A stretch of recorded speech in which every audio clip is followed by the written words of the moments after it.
Kontutan eduki behar dugu azkeneko urtetan datuekin lan egiteko gaitasunak asko handitu diala, bai ordenagailuen kapazitateagatik, bai noski gauzen interneta deitu den horrengatik, gailu eta sentsore, edozein motako sentsoreak edozein motako prozesutan txertatu daitezke eta datuak bildu eta bar, baina hori bera bakarrik ez da eraldaketa digitala. Eraldaketa digitalak eskatzen du modu konstientean eta ez automatikoki edo kanpotik datorkigulako edo egin beharreko zerbait, baizik eta guk gure erakundean, gure enpresan, gure danadelakoan zerbait integratu egin behar duguna gure beharren arabera.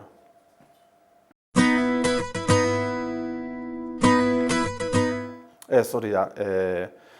Oinarrian gure beharrak eta gure estrategiak egongo dira, horren arabera ebaluatu beharko dugu zein teknologia eta nolako teknologia eta nun eta noiz aplikatu behar dugun, eta horren arabera orduan bai gure prozesuetan eta txertatu eta gure prozesuak antolatzen laguntzeko baliatu.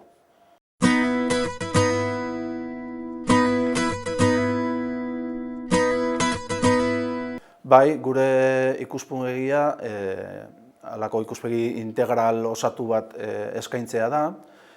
Horretarako lehenbiziko moduloan enpresa digitalaz aituko gea, oinarrizko kontzeptu batzuk landuko ditugu, enpresak zertan datzan, zenolako prozesuak eta dauden, eta gaur egun enpresa digitalak eta zenolako aukerak dauzkan teknologia baliatzeko.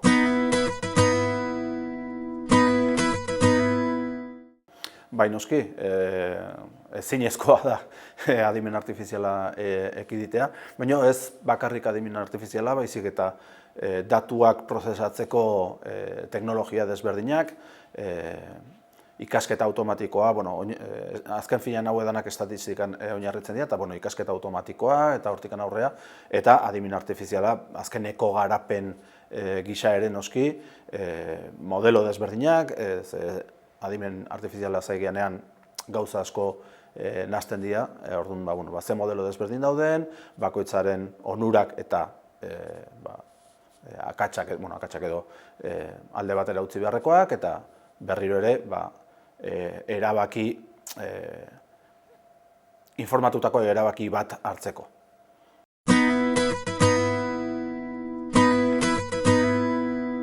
Bai, garbi dago, gure datuak, gure enpresarenak zaindu behar ditugula noski. Ez hori bakarrikan, kontutan eduki behar dugu datuak gure bezeroenak izan daitezkenak, gure interesdunenak izan daitezkenak, eta hor ere badaude lege jakin batzuk, bete beharrezkoak, datu horiekin eta inongo arazorik eta izan ez dadin. Eta horretarako, oinarrizko azpiegiturak eta zein dian eta ulertu behar dugu, segurtasun kapa desberdinak eta ezagutzeko. Bai, azkenik, gaur egun, beti izan da ezinbestekoa gure erakundeak egiten duen lana gizarteratzea, nolabait, komunikatzea.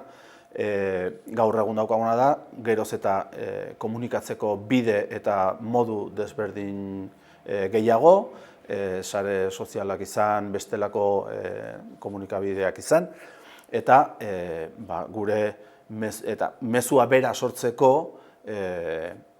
gaitasun gehiago dauzkagu ere. Hortaz, komeni da ezagutzea komunikazioaren aldetikan ere, ze egin dezakegun gailu digitalak erabilita, eta batez ere nola zabaldu dezakegun gure mezua. Bai, hor bi profil nagusi edo ikusten ditugu, alde batetikan graduatu berria den pertsona bati, interesatu dakioke,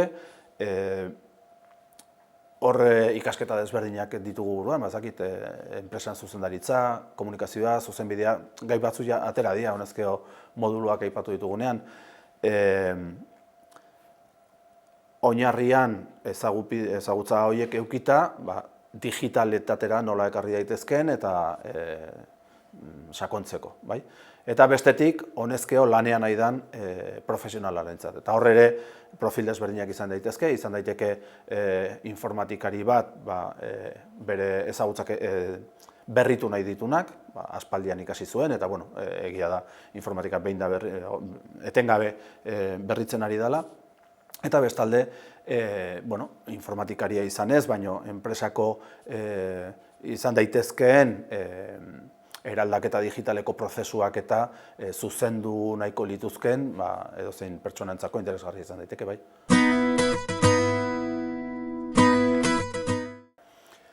Irtenbide desberdinak ikusten ditugu, izan ere, lau moduluak aipatu ditugu, lau gai nagusi aipatu ditugu, baina asmoa ez da guztietan maila berdinean trebatzea, baizik eta norberak bere bidea bilatzea. Eta horretarako, batez ere bigarren ikasturtean aukera izango du bai hautazko ikasgaia daudelako, bai praktikaldia izango dulako, eta baita master amaierako lanarekin.